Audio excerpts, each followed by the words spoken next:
नमस्कार शेतकरी मित्रांनो. खरीप हंगाम सुरू झाला की आपल्या सर्वांची एकच धांदळ उडते, ती म्हणजे पीक पाहणी करण्याची. अनेकदा सर्व्हर डाऊन असतो, पण कधी ॲप चालत नाही आणि त्यातच वेळ निघून जातो.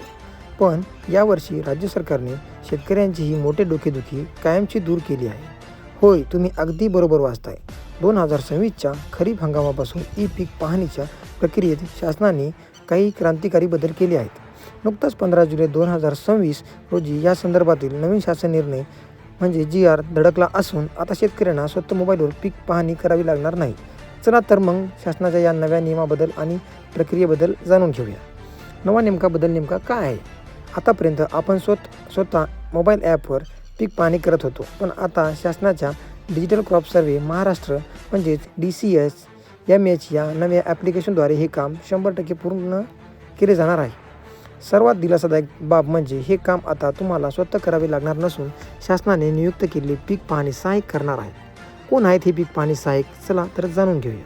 तुमच्या गावातील 1000 ते 1500 शेत जमिनीच्या गटामागे एक सहाय्यकाची नियुक्ती खुद्द तहसीलदार साहेब करतील. गाव मोठे असेल तर 2 किंवा त्यापेक्षा जास्त सहाय्यक असतील. या कामासाठी गावातलीच आशा सेविका, ग्राम रोजगार सेवक, कोतवाल, बचत गटाचे सदस्य, CSC सेंटर चालक किंवा नेहरू युवा केंद्राचे स्वयंसेवक यांची नेमणूक केली जाणार आहे. प्रत्यक्ष पाहणी कशी होणार आहे ती आपण पाहूया.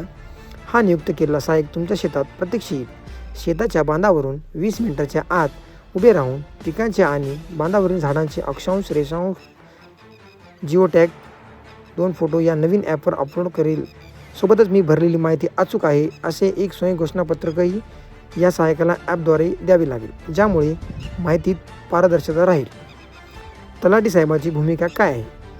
सहाय्यकाने भरलेली माहिती थेट फायनल होणार नाही. गावाची तलाठी, ग्राम महसूल अधिकारी या सर्व नोंदीची 100% पडताळणी करतील.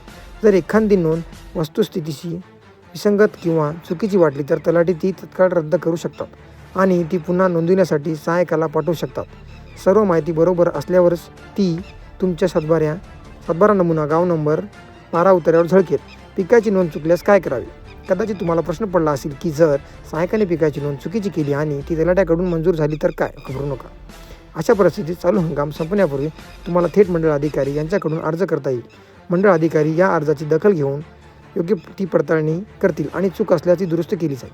फळबाग उत्पादनासाठी मोठी गुड न्यूज. जर तुमच्या शेतात आंबा, काजू, पेरू किंवा चिकूची बाग असेल तर तुमच्यासाठी एक खास सोय करण्यात आली आहे.